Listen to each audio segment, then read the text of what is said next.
Assalamualaikum semua. Berjumpa lagi kita untuk kelas sejarah tahun 4. Okey, baiklah. Kelas pada hari ini cikgu nak sambung unit 8 iaitu tokoh terbilang zaman Kesultanan Melayu Melaka.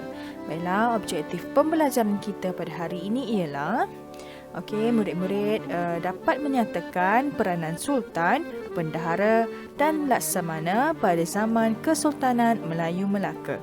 Baiklah, sebelum cikgu meneruskan kelas pada hari ini, suka untuk cikgu ingatkan sedikit pembelajaran kita pada minggu lepas. Baiklah, adakah murid-murid masih ingat apakah yang dimaksudkan dengan tokoh terbilang? Baiklah, tokoh terbilang ialah merupakan individu yang dihormati dan disanjungi oleh masyarakat. Seterusnya, mari kita lihat apakah ciri-ciri yang terdapat pada tokoh terbilang ini.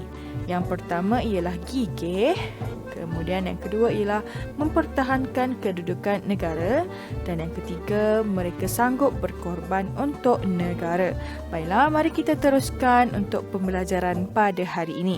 Kita akan lihat peranan tokoh terbilang. Baiklah, kita akan melihat peranan tokoh terbilang yang mana terbahagi kepada 3, iaitu Sultan, Bendahara dan Laksamana. Baiklah, ini merupakan tokoh-tokoh terbilang yang terdapat pada zaman Kesultanan Melayu Melaka. Kalau Sultan terdiri daripada Parameswara, Sultan Muzaffar Shah, Sultan Mansur Shah dan Sultan Alauddin Shah. Manakala Bendahara, kita ada Bendahara Tun Perak, dan Laksamana kita ada Laksamana Han Tuah. Cikgu akan jelaskan peranan mereka satu persatu. Baiklah, mari kita lihat terlebih dahulu peranan tokoh terbilang Sultan. Baiklah, yang pertama, Sultan merupakan pemerintah tertinggi kerajaan. Baginda dibantu oleh Bendahara dan Laksamana yang merupakan pembesar utama Kesultanan Melayu Melaka. Yang kedua adalah Sultan merupakan ataupun menjadi lambang perpaduan dalam masyarakat. Jika murid-murid masih ingat, piramid susun lapis struktur masyarakat Kesultanan Melayu Melaka, terdapat 4 bahagian dan kedudukan Sultan adalah yang paling tinggi, dan di bawahnya kita ada pembesar, rakyat serta hamba. Semua pembesar, rakyat dan hamba perlu menunjukkan taat setia mereka kepada Sultan. Baiklah, yang keempat adalah menjalinkan hubungan diplomatik dengan kerajaan lain. Sebagai contoh, Sultan pada zaman Kesultanan Melayu Melaka ini menjalinkan hubungan diplomatik dengan kerajaan luar seperti China, India dan beberapa kerajaan lain pada ketika itu, dan ditentukan oleh Sultan sendiri. Dan yang kelima adalah ketua agama Islam dan adat istiadat Melayu. Baiklah, yang keenam, peranan Sultan yang keenam ialah mengetuai Angkatan Tentera Melaka. Dan yang ketujuh, Sultan menerima kunjungan pedagang asing ke Melaka.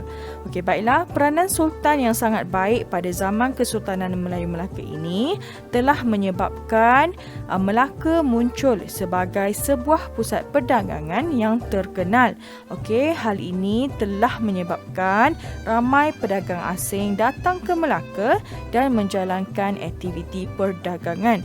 Hal ini telah menyebabkan Melaka muncul sebagai pusat perdagangan yang terkenal pada waktu itu. Baiklah, yang terakhir ialah memastikan keselamatan dan keamanan Melaka terpelihara. Baiklah, keselamatan dan keamanan ini sangat dititik beratkan oleh Sultan kerana baginda hendak memastikan rakyat berada dalam keadaan selamat dan pedagang-pedagang asing yang datang ke Melaka dapat menjalankan aktiviti perdagangan dengan aman dan tanpa sebarang permasalahan ataupun ancaman. Okey, baiklah, ini adalah 8 peranan Sultan pada zaman Kesultanan Melayu Melaka. Okey, baiklah, sekarang mari kita lihat pula peranan bendahara. Okey, baiklah, sekarang mari kita lihat pula peranan bendahara sebagai tokoh terbilang pada zaman Kesultanan Melayu Melaka. Okey, baiklah, yang pertama ini berperanan sebagai penasihat sultan dalam urusan pentadbiran kerajaan. Okey, pada kebiasaannya sultan akan mendapatkan nasihat daripada bendahara sebelum membuat keputusan atau mengeluarkan titah perintah baginda dalam urusan kerajaan. Baiklah, yang kedua ialah menjadi ketua pembesar dalam urusan pentadbiran negeri. Dan yang ketiga, bendahara berperanan menjadi pembantu sultan dalam mengembangkan agama Islam. Okey, pada waktu itu agama Islam baru sahaja bertapak di bumi Melaka. Jadi bendahara inilah menjadi pembantu sultan dalam mengembangkan agama Islam dalam rakyat Melaka pada waktu itu. Baiklah, yang keempat, bendahara berperanan sebagai ketua diplomat. Okey, bendahara ni menjadi ketua dalam sebarang rundingan untuk mempertahankan Melaka daripada ancaman luar. Sebagai contoh, Tun Perak telah pun mengutuskan surat kepada Raja Siam untuk menjalinkan hubungan persahabatan. Okey, apabila hubungan hubungan yang baik terjalin antara dua kerajaan ini, iaitu kerajaan Melaka dan kerajaan Siam, okey, Melaka ini akan selamat daripada dijajah oleh kerajaan Siam pada ketika itu. Okey, baiklah, yang kelima, bendahara berperanan sebagai ketua hakim. Yang keenam, bendahara juga berperanan dalam mengetuai angkatan perang. Dan yang seterusnya adalah yang ketujuh, okey, bendahara juga menjadi pemangku sultan semasa gering atau keluar negara.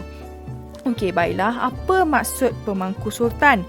Okey, bendahara ni dia menjalankan tugas-tugas sultan apabila sultan berada di luar negara ataupun semasa sultan gering. Okey, apa yang dimaksudkan dengan gering? Gering itu bermaksud sakit. Okey, bendahara ni dia akan melakukan ataupun melaksanakan tugas-tugas sultan buat sementara waktu. Okey, baiklah, ini merupakan tugas-tugas bendahara pada zaman Kesultanan Melayu Melaka. Okey, baiklah, sekarang mari kita lihat pula peranan tokoh terbilang Laksmana. Okey, baiklah, terdapat beberapa peranan yang dilaksanakan oleh Laksmana. Okey, baiklah, yang pertama adalah, okey, baiklah, Laksmana ini berperanan dalam mengetuai Angkatan Laut Melaka dalam melakukan serangan.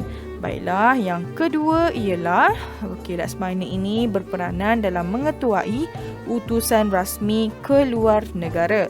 Yang ketiga, Laksmana juga menjadi duta atau wakil kerajaan bagi Melaka. Sebagai contoh, menjadi wakil kerajaan bagi Melaka dalam sebarang urusan atas perintah sultan. Okey, baiklah, yang keempat, Laksmana juga menjadi pengawal peribadi sultan kerana keberaniannya. Yang kelima, Laksmana juga menjaga keamanan perairan Melaka daripada ancaman musuh. Okey, baiklah, kebiasaannya pihak luar yang menjadi musuh akan membuat serangan melalui jalan laut. Oleh itu, Laksmana akan sentiasa menjaga perairan Laut Melaka daripada ancaman musuh. Dan yang terakhir ialah Laksmana berperanan dalam menjaga keselamatan para pedagang yang menjalankan aktiviti perdagangan di Melaka. Okey, baiklah. Okey, kesimpulannya, Okey, murid-murid telah pun mengetahui tentang peranan tokoh terbilang pada zaman Kesultanan Melayu Melaka, iaitu Sultan, Bendahara dan Laksamana. Okey, daripada ketiga-tiga peranan tersebut, okey, tanggungjawab apa yang kita dapat lihat ialah tanggungjawab dan kesungguhan mereka dalam menjalankan peranan masing-masing telah mengukuhkan kedudukan Melaka sebagai sebuah kerajaan yang terkenal pada ketika itu. Okey, baiklah, cikgu harap daripada apa yang kita belajar hari ini sedikit sebanyak dapat memberikan pengajaran moral ataupun nilai murni kepada semua. Okey, baiklah, kelas kita sampai di sini sahaja. Jumpa lagi pada masa akan datang. Terima kasih. Assalamualaikum.